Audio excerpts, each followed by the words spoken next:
Eu vou contar para vocês a história da criação do Zé Gotinha. Era ano de 1986. Então o Brasil assinou um compromisso com as Nações Unidas de erradicar a polio até 1990. Então eles me convidaram para criar uma logomarca. Uma logomarca para colocar nos papéis de carta, nos envelopes, né? Toda a correspondência que circulasse sobre aquele acordo teria essa logomarca, uma forma de identificar. Né? Mas eu abri os olhos quando eu vi que era uma campanha de erradicação da polio, coisa e tal.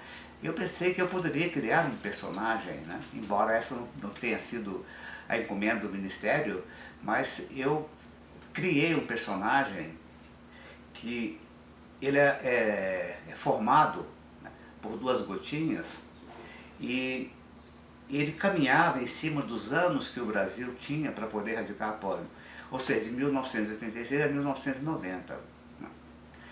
Quando eu mostrei esse personagem lá no Ministério, eles não gostaram. Disseram, não é isso que nós queremos só uma logomarca para colocar nos envelopes. E eu não posso trabalhar, o Ministério da Saúde não pode usar fantasia para divulgar campanhas de erradicação de polio ou de qualquer outra vacina.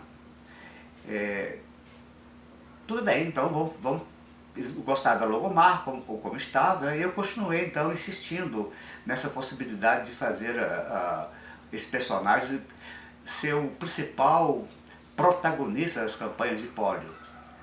Como eu estava trabalhando pelo Unicef, né, e o Unicef lá trabalhava na época um oficial de comunicação chamado Salvador Herência, e ele gostou muito do projeto. Então eu disse assim, Darlan, você vai fazer o seguinte, você vai a todos os estados brasileiros, né, e você vai falar sobre o seu projeto.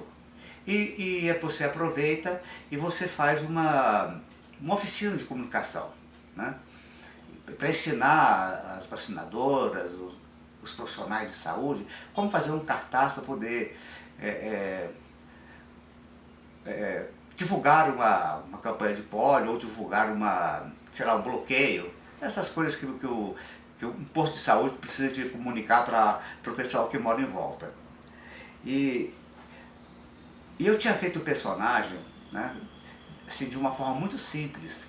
Ele não tinha as mãozinhas, né, era só o bracinho, o pezinho, ele tinha as perninhas, mas não tinha o pezinho, porque eu queria que qualquer pessoa pudesse desenhá-lo e qualquer pessoa pudesse fazer um cartaz. Esse tipo de cartaz que eu acabei de falar, que era uma necessidade do posto de saúde.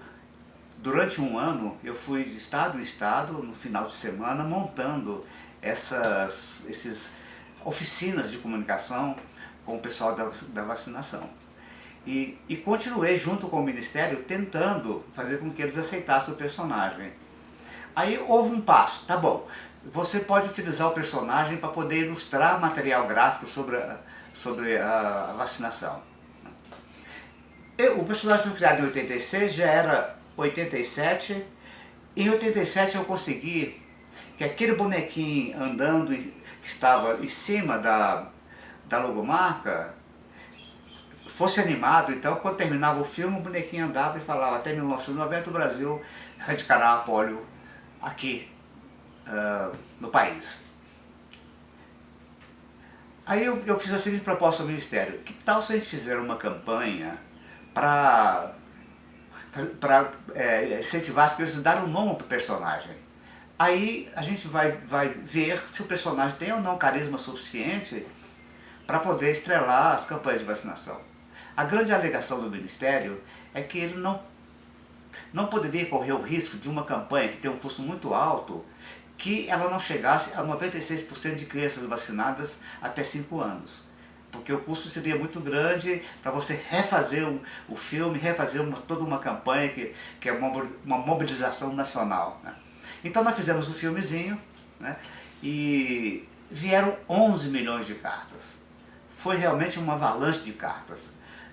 E grande parte das crianças colocaram o nome de Zé Gotinha. Juntamos tudo aqui em Brasília e fizemos um sorteio. E aí uma criança de Brasília foi contemplada, o prêmio era uma casa e uma carreira de poupança, era um bom prêmio. Né? Mas mesmo assim o Ministério disse, não, Então nós vamos fazer os filmes de comunicação só para vacinação de rotina. E aí fizemos uma série de 5 filmes para vacinação de rotina, quando finalmente em 1988 o Zé Gotinha estreou chamando as crianças para vacinação contra a polio. Foi um sucesso. Pela primeira vez as campanhas atingiram, na primeira fase, 96% de crianças vacinadas. E daí para frente foi uma história de sucesso, né? Em 94 eu criei a família do Zé Gotinha, né? Então o Zé Gotinha passa a vacinar, a representar todas as vacinas. O Zé Gotinha passa a ser o símbolo do Programa Nacional de Vacinação.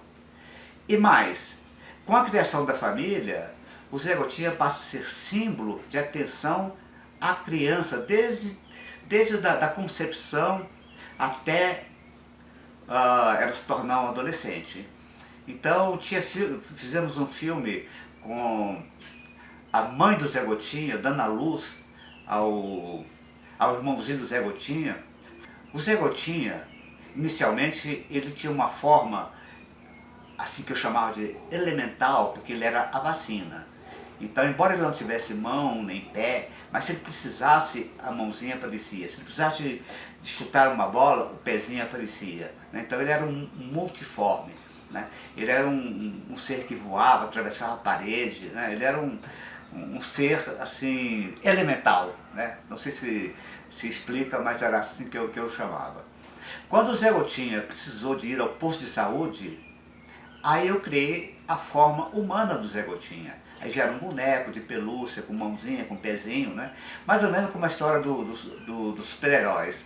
Em 1994, eu me aposentei do serviço público, mas continuei colaborando com as Nações Unidas, principalmente com a Unicef, por mais 15 anos. Desse período eu destaco a campanha de erradicação da polio em Angola, que eu fiz para a OMS de Genebra, e a campanha de micronutrientes, que eu fiz para a Unicef de Nova York. Além disso, fiz dezenas de livros infantis, cartazes, jogos. Foi, sem dúvida, um dos trabalhos mais importantes da minha vida. O Zé Gotinha, depois de 35 anos, é o personagem, o símbolo do governo federal em desenho animado, que mais tempo esteve presente na mídia brasileira. Mas, com certeza, ele está presente no imaginário de todos os brasileiros. E agora o Zé Gotinha é o símbolo do SUS,